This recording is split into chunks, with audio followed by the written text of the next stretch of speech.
Բարև ձեզ հարգելի երիտասարդներ, ես Վարդան Ղուկասյանը շարունակում եմ կարդալ այսպես ասած դասախոսություն հայերը Օսմանյան կայսրությունում թեմայով։ Ես գտնում եմ, որ սրա մասին պետք է իմանա յուրաքանչյուր հայ անձ, որպեսզի երբ որ հանկարծ հանդիպի թուրքի հետ իր գլուխը պահի բարձր եւ իմանա ինչ ձև եւ ինչ հիմքով է թուրքին դնում տեղը, որ հետո հանկարծ չասեն մենք թուրքերս առանց հայերի թուրքերը զրո էին եւ այսպես հաջորդ անձը ում ես ուզում եմ տանոթացնել մեր հայ երիտասարդությանը, որովհետեւ մենք եւ դուք, ինչու՞ չէ նաեւ դուք 100% չենք անցել դպրոցներում եւ համալսարաններում, դա Հակոբ Մարթայանն է, կրկնում եմ Հակոբ Մարթայան, հայ բարձրաստիճան պաշտոնյաների, նշանավոր առևտրականների, ռազմական կարևորագույն գործիչների, արհեստավորների,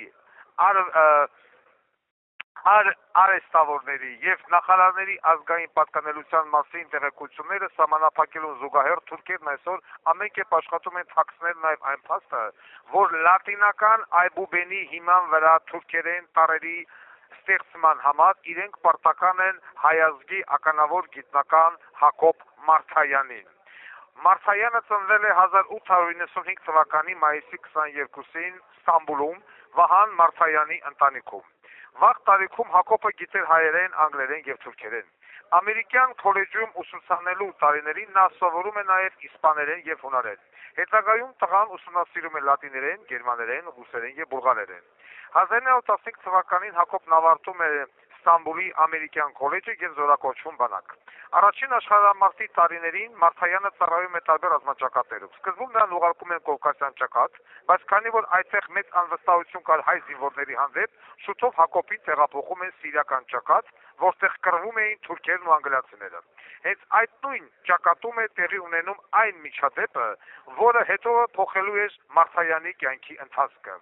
Երբ անգլիացի ռազմագերիները տեղեկանում են, որ թուրք զինվորներից մեկը անգլերեն գիտի, նրան խնդրում են թուրք հրամանատարությանը փոխանցել, որ վերջ տան իրենց խոշտանգելուն։ Թուրքը մնում է թուրք, ինչ ուզում ես ասա։ Մարթայանը թարգմանում է նրանց խնդրանքը, սակայն թուրք զինվորները Հակոբին կասկածում են բրիտանացիների օգտին լրտեսություն անելու մեջ եւ նրան ուղեկցում են Դամասկոսի շտաբի հրամանատարի մոտ։ Համարձակ զինվորը սկսում է բացատրել իր արարք, ասելով, որ անմարդկային պահվածքը հատուկ է Օսմանյան կայսրությանը, իսկ հանրապետական վարչակարգի եւ ժողովրդավարության ձգտող Թուրքիային այդ պահվածքը հարիշ չէ։ Հրամանատարին հետաքրքրում է պետականաշինության մասին Մարթայանի դատողությունը։ Նա զինվորին խնդրում է մանրամասն բացատրել եւ ներկայացնել իր դիտարկումները։ Հակոբ Մարթայանը պատկերացում անգամ չուներ, որ իր այդ համարձակ ելույթի պատճառով տարիներ անց ընդմիշտ դառնալու է Դամասկոսում թուրքական զորքերի շտաբի պետ Մուստաֆա Քեմալի գերին։ Պատերազմից հետո Մարթայանը մնում է Բեյրութում եւ դասախոսություններ կարդում հայկական վարժարանում։ Երբ Թուրքիայում հետպատերազմյան իրավիճակը կայունանում է, Հակոբը վերադառնում է Ստամբուլ։ Նա որպես անգլերենի դասախոս աշխատում է ամերիկյան քոլեջում եւ շուտով դառնում է հայ քոլեջի տնօրենը։ 1922 թվականին Մարթայանը մեկնում է Բուլղարիա եւ արևելյան լեզուների մասին դասախոսություններ կարդում Սոֆիայի համալսարաններից մեկում։ 1923 թվականի հոկտեմբերի 29-ին Թուրքիան հռչակվում է նոր հանրապետություն՝ Սևլերետորը։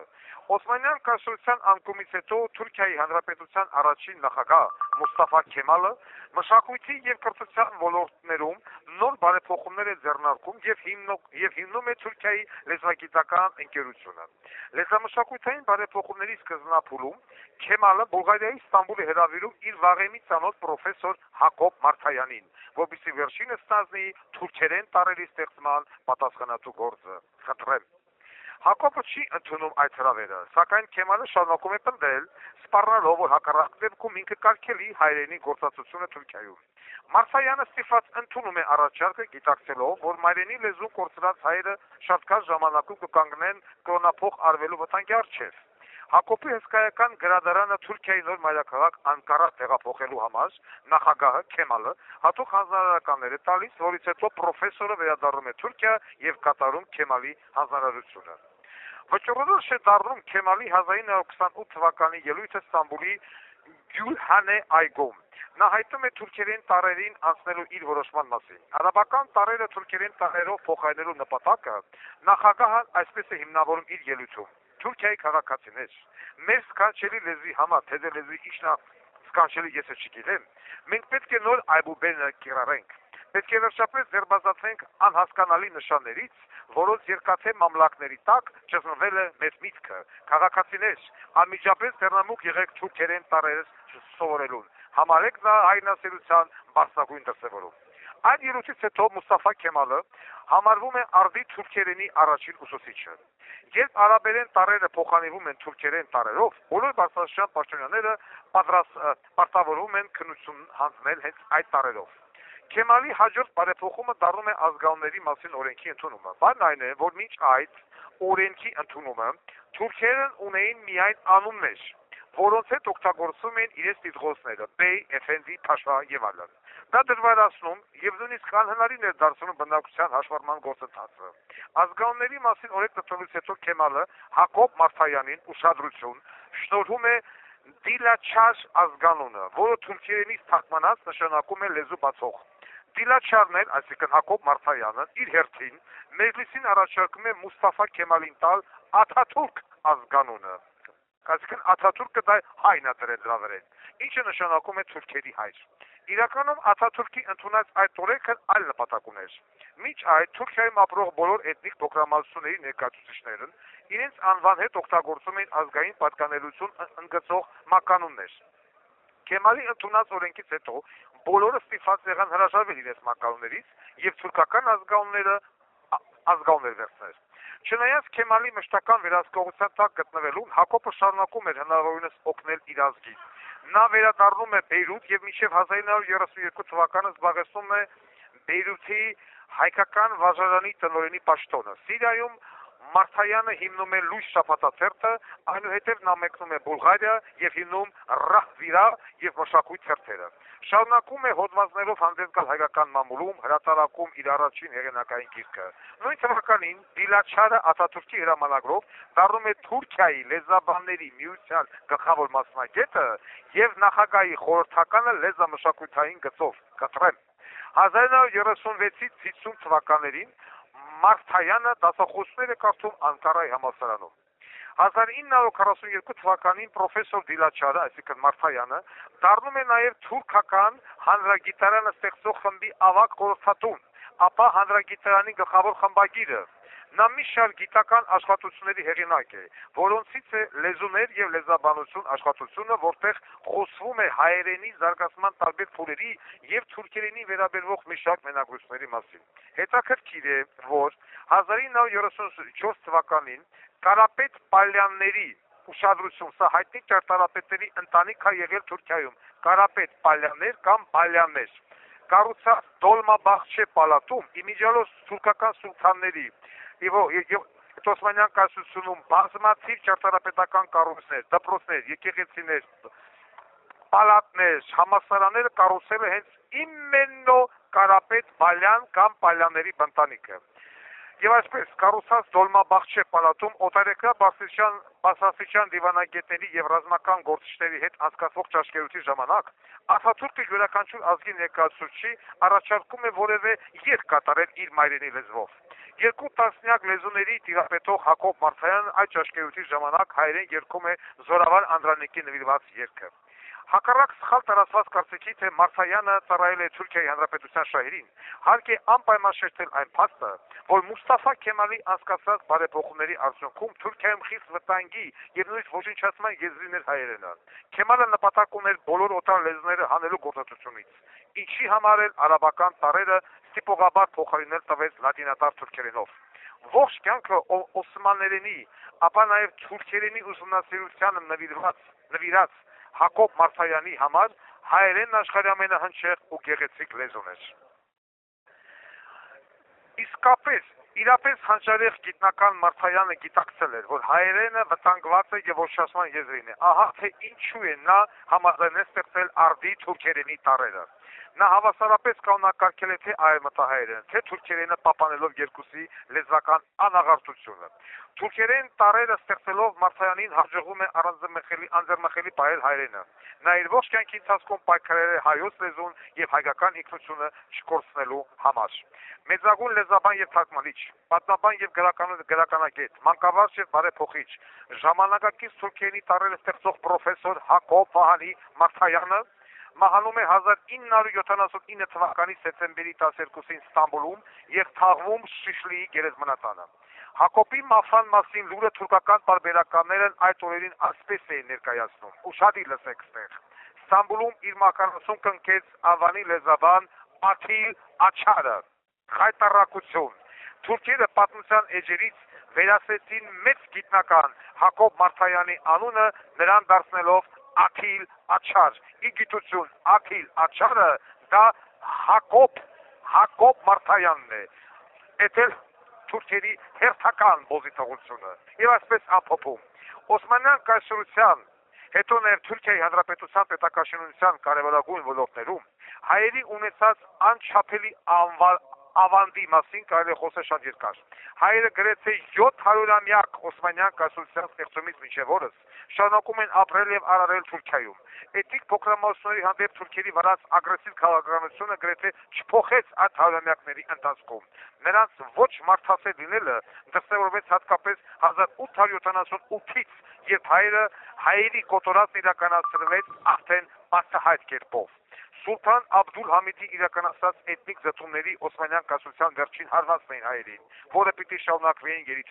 գերի թուրքերը։ Սակայն դեռևս 1453 թվականներին Սուլթան Մոհամեդ Ֆաթիհը պատերազմից տուժած Կոնստանտինոպոլիսը վերակառուցելու նպատակով հրամայեց երկրի տարբեր անկյուններից հավաքել հայ լավագույն արհեստավորներին։ Նրանցից շատերը մշտական բնակություն հաստատեցին իրենց կառուցած քաղաքում։ Դարի երկրորդ կեսից վերակառուցվող քաղաքում սկսեցին շատանալ հայ առևտրականների խանութները, հայկական շոկաներն ու վաճառականները։ Այդ ժամանակաշրջանում միջերկրական եւ սև ծովերից դեպի Պարսկաստան եւ Հնդկաստան իրականացվող տարանցիկ առևտուրը իրականացնում են հիմնականում տեղի հայ վաճառականները։ Իսկ Եվրոպայի հետ առևտուրն ապահովում էր Զմրյուռնիայի հայ վաճառականները, լեզուս կոտրված է բարի վերել։ Նրանցից գանձվող մաքսահակն այդ ժամանակաշրջանում կազմում է սուլթանի գանձապետարանի եկամուտների գրեթե 80%-ը։ Ամիրայի տիտղոս ստացած հայ մեծահարուստ վաճառականները աստիճանաբար սկսեցին մուտք գործել սուլթանի պալատ եւ կարևորագույն պաշտոններ զբաղեցնել։ Օրինակ, նկարչության եւ ոսկերչության մեջ հավասարը չունեցող Ջուզյանների տոհմը սերնդեսերունդ զբաղեցնում էր պալատական ոսկերչապետի պաշտոնը։ Նրանց էր վստահված դրամահատության գործարանը, որտեղ կայսրությանը պատկանող ոսկու եւ արծաթի պայծերն էին։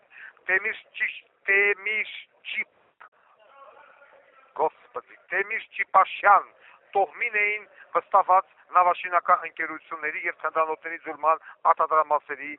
վերատեսչի պաշտոնը, դագաղամտնեք։ Տացյան Գերդաստանի սերունդները ղեկավարում էին կայսրության ռազմական, թղթի եւ զինվորական հանդերձանքի արտադրությունները, դու էլ մտնեք։ Ափիարյանների տոհմը տևական ժամանակ զբաղեցնում էր Արցախի հանքերի գլխավոր վերատեսչի պաշտոնը։ Մկրտիչ Ամիրա Զայդյանը ղեկավարում էր Մաքսատունը։ Սեղանավոր եւ բանկիր հայ մեծահարուստ վաճառականները վարկել էին տրամադրում պետական եւ ռազմական գործիչներին, առևտրական ընկերություններին եւ պետական գրասենյակներին։ Մինչև 1853 թվականը, երբ Օսմանյան կայսրությունում հիմնվեցին առաջին դրամատները, կայսրության տարածքով ֆինանսական շրջանառության առույցի բաժինը հայերի վերահսկողության տակ էր։ Հայերի առևտրային հաջողությունների հիմնական գրավականներից մեկն այն էր, որ նրանք տիրապետում էին եվրոպական լեզուների, ինչի շնորհիվ էլ դարձան Եվրոպայի եւ Թուրքիայի միջև առևտրատնտեսական կապի կամուրջը։ Հետզհետե հայերը սկսեցին գավառներից ժամանել Կոնստանտինոպոլիս, այսինքն Ստամբուլ։ Նրանք հիմնեցին առևտրի տներ, զարգացին առևտուրը Եվրոպայի եւ Ասիայի հետ, զբաղեցին պալատական պաշտոններ, դարձան անմրցելի իրենց գործում եւ այդ ամենը տևեց մինչեւ երեցուքերի իշխանության գալը։ Ամեն ինչ արել են բացի բանակ ունենալուց։ Նույնիսկ Համիդյան կոտորածներից հետո հայերը շարունակում էին բարձրացիկ զբաղեցնել կարևոր շատ ոլորտներում։ Այսօր նույնիսկ թուրքերը չեն վիճում այն փաստի շուրջ, որ առաջին աշխարհամարտից առաջ հայերն ազդեցիկ դիրք ունեին Օսմանյան կայսրության արտաքին եւ ներքին առևտրի ոլորտներում, արդյունաբերության մեջ, բանակային համակարգում։ Տնտեսական կարևոր լծակները հայերի ձեռքերում էին։ Անգամ թուրքական բուրժուազիայի երևելի դեմքերն էին իրենց հեղինակությամբ զիջում հայերին։ 1908 թվականի ամռանը տեղի ունեցած հեռաշրջման արդյունքում Աբդուլ Համիդի վարչակարգը փաստացի տապալվեց։ Իշխանության եկած երիտուրքերին արդեն սկսեց մտահոգել հայերի աճող հեղինակության փաստը։ Հետաքրքիր է, որ երիտուրքերի առաջ քաշած պայմանները չընդունեցին հնչակյանները, իսկ պոռնիկ դաշնակցականները, հավատալով խոստումներին, նրանց միացան սուլթանին տապալելու գործում։ Դաշնակները միշտ եղել են պոռնիկ, խնդրեմ։ Այնա, բանը պեղլուն։ Սակայն շուտով պարզ դարձավ, որ իրականում երիտուրքերը պատրաստում էին հիմնավորինս արագ ազատվելու իրենց տնտեսական հզոր մրցակիցներից, վախենալով, որ հայերի աճող հեղինակությունը կարող է անդառնալի վնաս հասցնել իրենց կառավարության ու պետությանը։ Քաղաքական նպատակներ հետապնդելուց բացի երիտուրքերը նաև հայերի անչափելի հարստությանը տիրանալու անհասարավ ունեին։ 15 թվականի մեծ եղեռնի արդյունքում նրանք ոչ միայն ազատվեցին տնտեսական լծակներն իրենց ձեռքերում պահող հայերից, այլև թալանի ու հափշտակությունների հաշվին միլիոնավոր դոլարների արտաքին պարտք մարեցին, դրանով իսկ ապահովելով իրեն սահմանադրական պետություն հռչակած Թուրքիայի զարգացումը։ Հայերի արդար քրտինքով եւ դժվարությամբ վաստակած անչափելի հարստությունը հաշված օրերի ընթացքում բռնագրավեց, իսկ հեղինակություններին կամ սպանդի ենթարկեցին, կամ բռնի կերպով կրոնափոխեցին, ջնջելով նրանցից շատերի ազգային պատկանելության հետքերը։ Իմիջիայլոց դա շուտով կկնվելու է նաև այս Հայաստանում։ Հայ զինվորներն ու բժիշկները, որոնք դեռ մի քանի տարի առաջ ցանկություն էին հայտնել ծառայելու երիտուրքերի կառավարության բանակում, որովհետև իրենցը չունեին, պարզապես մորթվեցին նույն երիտուրքերի ձեռքով։ Այդ ամենից հետո սակայն հայերը դարձյալ մնացին Թուրքիայում, երեսները պատոշեր, ստեղծեցին եւ արարեցին այդ երկրի համար։ Հա ստեղծում են, հա կոտորվում են, հա ստեղծում են, հա կոտորվում են։ Ես ինչի կարծացի սա պատմության էջերից, որ մեր երիտասարդները, մեր այն մարդիկ, ովքեր որ նայում են դեպի այսօրվա Թուրքիան, հասկանան, որ թուրքը մնում է թուրք, կարմիր կովը իր կաշին չի փոխի, ինչքան էլ ասեն, այս թուրքն ուրիշ է, նույնիսկ եմ կրկնում, թուրքը մնում է թուրք, եւ մեզ հիմա բրդում են դեպի դրանց բերան, խեղդել գլուխները հավաքեք, եւ հունիսի 7-ին միանշանակ ասում ենք ոչ եւ թուրքերին, ոչ եւ Նիկոլին, ոչ Ռոբիկին, ոչ Բոզի տղատոդի Գագոյին, ոչ բոլորին, միայն համար 15 հարգակներով ամենայն հայոց վարդալ Ղուկասյան։